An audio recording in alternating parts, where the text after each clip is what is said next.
All right, guys, we're here at a 4-month post-procedure follow-up. This one's a little bit different. This is a second procedure, and the photographs you're seeing are before the procedure.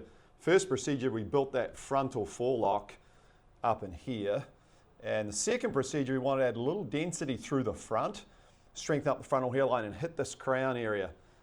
Here is Josh back in the house. Josh, how you doing? I'm doing great. How are you, Darren? Doing great, thank you. 5 months post-transplant, we're going to do a little explanation of kind of where we're at here. So we're going to start by taking a close look at this hairline, guys. So you can just see how natural this hairline looks. Dark hair against light skin, one of the keys with any hairline is making sure it looks age-specific. Now, 85% of your cosmetic impact comes in this frontal third, right in here. So this is a really important area for density. So some guys that do an initial transplant, about 20% of guys will do a second procedure, not because they necessarily aesthetically need it, it's just to create more density. No one ever said you gave me too much density, of course. Isn't that right, Josh? That's right, yeah. Crown area. So we did the crown and the frontal hairline in the second procedure. So there's our before picture. Here we are 5 months post-transplant. Now this is going to continue to thicken up all the way through until 12 months post-transplant. And you can just see how natural that looks. Part of the artistry of doing a procedure like this is creating that natural swirl pattern. And this is the skill of the surgeon. Multi-unit grafts, where you have multiple follicles in a single graft, give great density, and you can see that already here.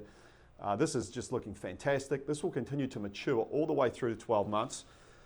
Josh, not your first rodeo, as we talked about, super busy guy involved in a startup company. So this time around, downtime or lack thereof post-transplant was really important to you. So we transplanted through the existing hair in the front.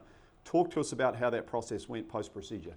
You know, one of the things that I loved about this was that I didn't have that unsightliness that I felt like I did with the first one. I am on calls all day long, pitching investors, like you said, working with a startup. We've got lots of vendors, lots of relationships, and so wanted to be able to minimize that downtime, and I certainly did.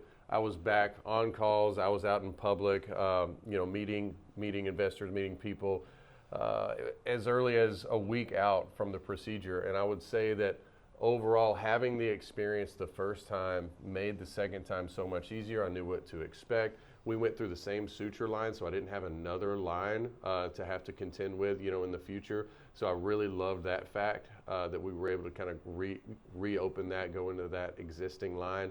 So from a downtime perspective, it's been fantastic. The experience has been great. The global approach, I think, really helps, and maybe you can explain that, what that means, but yeah, you guys have done a phenomenal job. Thanks, man. Yeah, that for the listeners, the global approach is keeping what you've got, putting back what you've lost. So from a keeping what you've got point of view, that's the hair that's not transplanted. So modalities like physician-prescribed finasteride, minoxidil, plasma treatment, these things are all kind of arrows in our quiver, so to speak, as options to maintain non-transplant hair.